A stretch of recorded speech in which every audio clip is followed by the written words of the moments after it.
Metropolitan magistrate Calcutta से आई है और ये दो समन्स हैं। एक है शेख इमरान के नाम और दूसरी समन है संदीप मावा के नाम। इन दोनों को 6 जून 2023 को कलकत्ता में अपने आप को पेश करना है चीफ मेट्रोपॉलिटन मैजिस्ट्रेट के सामने। इन्होंने फॉल्स और डेरोगेटरी एलिगेशंस मेरे ऊपर दी थी जब यहाँ पे वो एनक्रोचमेंट का केस हुआ था नीडोज का, और उसके बाद बड़ी वेनमस स्टेटमेंट्स दी थी हमारे बारे में बगैर फैक्ट को चेक किए। उन्होंने कागजात दिखाए थे और ये भी कहा था कि जो मैं कागजात वहाँ पे दिखा रहा हूँ वो कागजात सब जाली हैं, बोगस हैं, और मैंने और मेरी फैमिली ने ये लैंड माफिया हैं। और उसके साथ साथ बहुत ही नाजायज़ किस्म के अल्फाज इस्तेमाल किए थे उनने भी और संदीप मावा ने भी।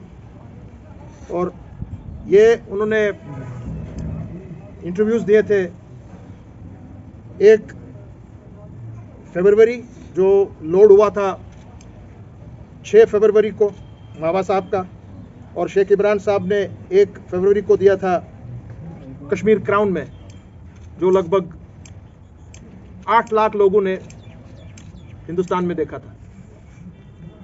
और बाबा साहब का इंटरव्यू शायद 2 लाख 3 3.5 लाख लोगों ने देखा था, जो न्यूज़ इनसाइडर और टाइपराइटर में आया हुआ था।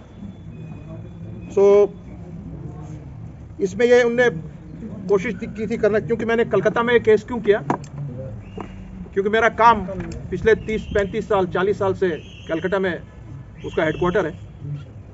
और ये सब देख के जितने भी मेरे मुलाजमीन हैं, मेरे एसोसिएट्स हैं, उन्होंने मुझसे भी राब्ता किया कि ये क्या बात है, क्या आप लोग वहाँ के जम्मू कश्मीर के लैंड माफिया हैं? इस तरह से बातें आज हम देख रहे हैं पूरी टीवी में, आपके ऊपर ज़बरदस्त इल्ज़ामात लगाए गए हैं। सो हमने फिर ये मुनासिब समझा, क्योंकि ये डेफेमेशन का मामला बनता है और ये फॉल्स एलिगेशंस हैं, इसकी सज़ा बहुत ही ख़तरनाक होती है। शेख इमरान वो डिप्टी, अच्छा जो भी है शेख इमरान, मैंने देखा था वो जो है कोई यहाँ का जो अपने आप को बोलता है बड़ा लीडर है। और उन्होंने जो जैसे इमरान साहब ने बातें की थी कि ये बुलडोज़र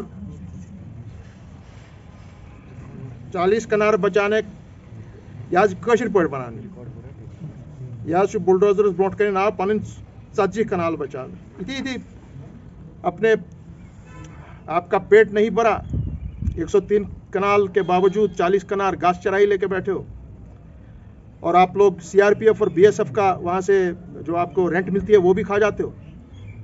हमारा न कोई ताल्लुक है इस लैंड से, न कोई बात ही है, न मुझे पता है कि ये 40 कनाल कहाँ है और क्या है। जो सरकार ने ये वहाँ पे कार्रवाई की थी और हमारा नाम सामने लाया था, और चूंकि मैं उस वक्त वहाँ दिल्ली जा रहा था और मैं सामने उस वक्त आ गया, तो उन्होंने कहा कि शायद हमारा ही सब कुछ है। सो उसके अलावा अब मसला ये है इनका, और खुसूसन इनका अपने इसमें से ये बिलीव कराया गया लोगों को यहाँ पर भी और पूरे हिंदुस्तान में कि हमने डॉक्यूमेंट्स फोर्ज किए हैं ज़मीन के। और जहाँ तक मावा साहब का ताल्लुक है, वो ऐसी गंदी ज़बान इस्तेमाल करते हैं पॉलिटिकल अपोनेंट्स के बारे में, हालांकि मैं उनको जानता भी नहीं, मैंने कभी उनसे हाथ तक नहीं मिलाया आज तक। I don't know him who is, I have no idea. और इसलिए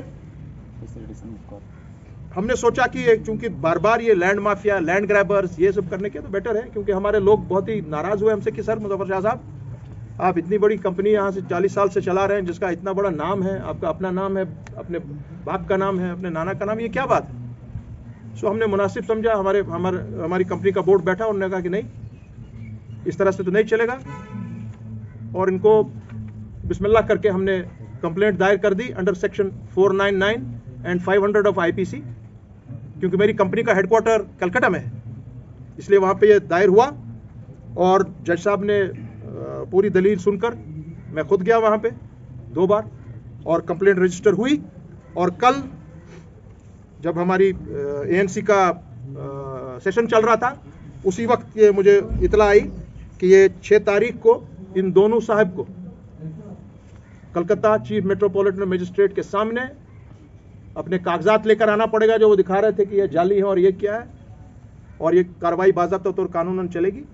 और मुझे उम्मीद है कि इनको सख्त से सख्त सज़ा दी जाएगी 6 जून को, क्योंकि इसमें सज़ा बड़ी इबरतनाक है, ये मामूली चीज़ नहीं है। और इसलिए हमने ये क्यों किया, क्योंकि आजकल जिसको मर्जी होती है सोशल मीडिया को सामने लाकर या खुद अपना इंटरव्यू देकर उसको चला देते हैं पूरे मुल्क में, पूरी दुनिया में, बगैर सोचे समझे, बगैर फैक्ट्स को चेक किए, और डिफेमेशन हो जाती है लोगों की, फॉल्स एलिगेशन लगाते हैं। और इनमें ये बहुत ही बड़ा नुक्स है कि ये वेनेमस स्टेटमेंट्स देते हैं, बहुत हतकामेज बातें करते हैं, खुसूसन हमारे बारे में, मेरी फैमिली के बारे में, और उन ऐसे लोगों के बारे में जो इस दुनिया में नहीं है। वो मेरे वालिद साहब इस दुनिया में नहीं है, मेरे नाना शेर कश्मीर इस दुनिया में नहीं है, मेरी नानी इस दुनिया में नहीं है। वो जवाब नहीं दे सकते हैं, मगर उसका मतलब ये नहीं है कि हम जैसे लोगों का ज़मीर मर गया है और हम चुप करके सुन ले। इसलिए हमने फैसला लिया, और इनको अब बाज़ाब्ता तौर पर अपना जो इनने ये बात की है वहाँ पर प्रूव हो जाएगा कि ये सब बकवास है। So law will take its course and I am sure they will get punishment which will be very severe. और मैं पूरी कोशिश करूँगा, अपनी जो मेरी लीगल टीम वहाँ पर है मेरी कंपनी की, कि वो कोशिश करेगी कि फास्ट ट्रैक पर इसको लिया जाए, और 1-2 महीने को अंदर इंशाल्लाह मुझे उम्मीद है कि we will receive the order on, और देखेंगे कि क्या इनको पनिशमेंट मिल जाएगी। सो आइंदा यहाँ पर ऐसे लोग तब तक अपना मुंह नहीं खोलेंगे किसी के बारे में भी, जब तक उन्होंने पूरे फैक्ट्स को चेक ना किया हो, जब तक हकीकत न जानी हो। तो इसलिए मैंने ये कार्रवाई की, और बात करने दो यार पहले, और वो कार्रवाई करके आपके सामने लाई। ये दोनों नोटिस हैं, और आपके सबके ईमेल्स पे ये चली जाएंगी आज आधे घंटे पौने घंटे के अंदर, और ये कार्रवाई हम शुरू कर रहे हैं। तो मुजफ्फर साहब, क्या आपको लगता है कि डेलिबरेटली जो है फ्रॉम द बैक एंड पे कोई सपोर्ट कर रहा है, जो डेलिबरेटली आपके फैमिली के मुताबिक या आपकी फैमिली को टारगेट करवाया जा रहा है? सर, उसमें तो पूछने की कोई बात ही नहीं, ये कैसा सवाल आप कर रहे हो? तो पता है सबको, पूरी दुनिया, पूरा वक्त क्यों लगा आपको? अगर मतलब एक कंप्लेंट फाइल करनी थी, इतना वक्त ये कोर्ट ने लिया इतना वक्त भैया, ये कोई मामूली बात नहीं है। जब मेरे भाई ये अपने जो मेरे ये दोस्त हैं जिनके खिलाफ ये कार्रवाई, और ये अब 6 जून को उनको वहाँ पे पेश होना है, उनको भी पता लग जाएगा कि यहाँ से कलकत्ता जाने में क्या होता है। क्या लगता है आपको? ये कोई मामूली बात नहीं है, यहाँ से जम्मू जाने में हालत बिगड़ जाती है।